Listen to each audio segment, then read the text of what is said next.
is the Discover Card Company. So this is I guess, the forgotten stepchild of the credit card world. They certainly are not as big and well known as Visa, MasterCard, or American Express, but they are certainly number 4.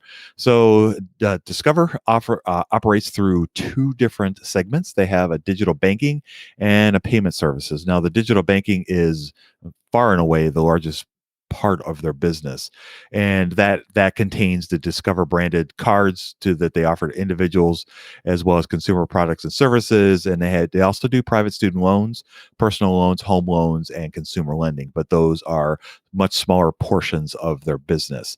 The far larger part is the credit card portion.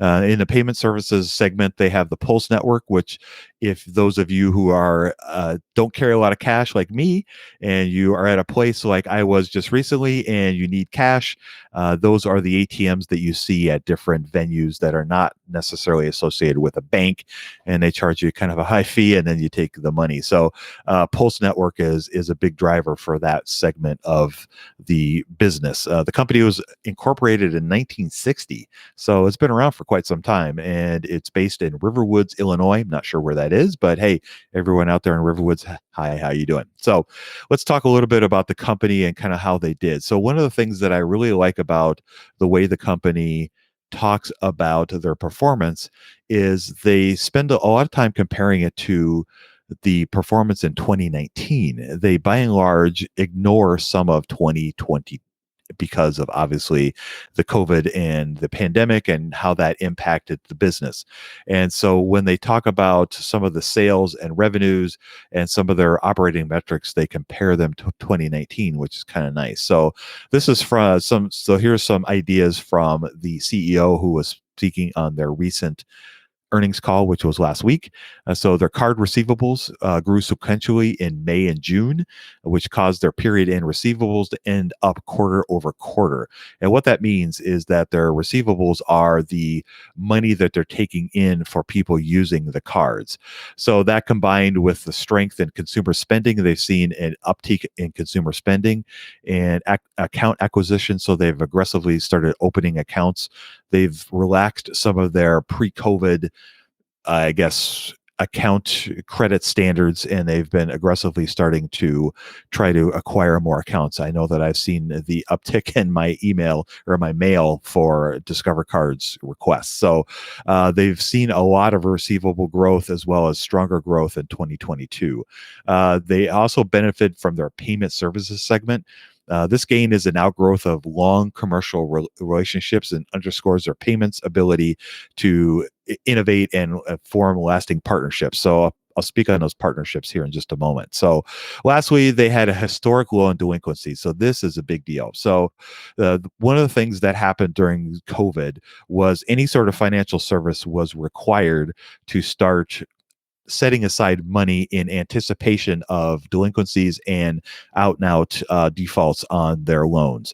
So when you use your credit card and you carry a balance, that's considered a loan in the credit card industry. So American Express, Visa, MasterCard, any of those that actually are banks, which are actually just American Express and and Discover, both of those, when you carry a balance with those credit cards, those are considered loans. And so Discover, like American Express and like Wells Fargo, Bank of America, and any of those other banks, they had to set aside money for those. So this was a big deal. So they had a historic low in delinquencies. And a lot of that had to do with the strong liquidity of the consumers. And they were comparing that to the improvement of people's jobs. So people being able to go back to work, as well as the stimulus payments that are still kind of working through the system.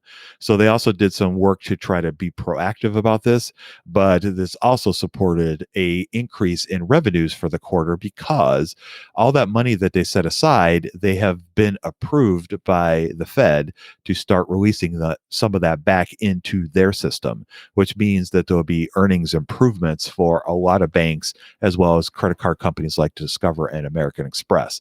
So because of that, they saw a bump in revenue. So we'll talk a little numbers here. So they earned a 1.7 billion after tax, or 5.5 per share. So that included a 729 million one-time gain, which is stemming from the I'm sorry, the credit release that they had for the quarter. Blanked out there for just a second. Sorry about that. But excluding this gain, the company still had a really strong quarter. They had $3.73 per share. The drivers of that strong quarter results from the combination of the solid execution and the macro conditions improving. Total sales were up 48% from a year ago and 24% from second quarter of 2019. So that's a big deal. Retail sales remained very strong, and there was a significant improvement in T&E categories, which means travel and entertainment, which were the hardest hit by the pandemic. And this also was included in American Express's results for the quarter as well. The company grew new account growth 26% over 2019 levels. So that again is huge. So the more people they can get into their system, the more revenue they can drive. So they had a strong credit performance. So they have high payment rates, which means that people were paying down their balances, which again goes back to the delinquencies and the stimulus checks. So the second quarter were 500 basis points over 219. So that's 5%. That's big. That's a big number. The payments benefits. The payments business. They had some increases in their equity, and this stemmed from they had two big partnerships that they signed on with. One was Marqeta, which is, if you're not familiar with, is Marqeta is a cloud-based open application programming interface platform. That's a lot of words, which really means that they're a card issuing company that operates over the cloud, and they also offer transaction processing services. So they make transactions much easier. So Discover partnered with Marqeta to enable people to use their cards a little more simply. They also partnered with Sezzle, which is a company that is in the huge growing uh, segment of buy now, pay later, which is in essence another credit card. And Sezzle is one of the growing leaders in that, and Discover partnered with them as well to kind of expand their choices for customers. So all this great news has led the company to do some pretty sizable share repurchases, and this is huge. And this is what's really kind of driving some of the growth in the company. So they repurchased $553 million of common stock last quarter. And this was the maximum that is allowed by the Federal Reserve for the fourth quarter. And the board of directors has authorized an additional $2.4 billion coming in, it will expire in next March.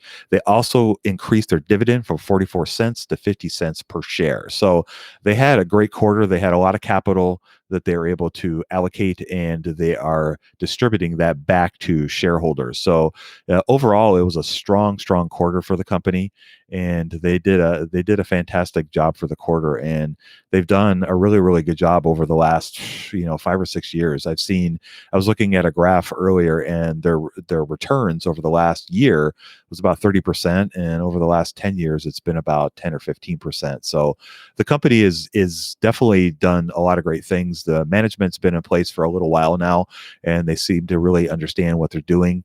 One of the things I also liked about the company was I was looking at their proxy, and the management alignment, if you will, is pretty favorable to shareholders. They get compensated for percentages of share buybacks, as well as dividend increases, as well as increases in accounts and also revenues. So those are things that tend to be a little more shareholder friendly.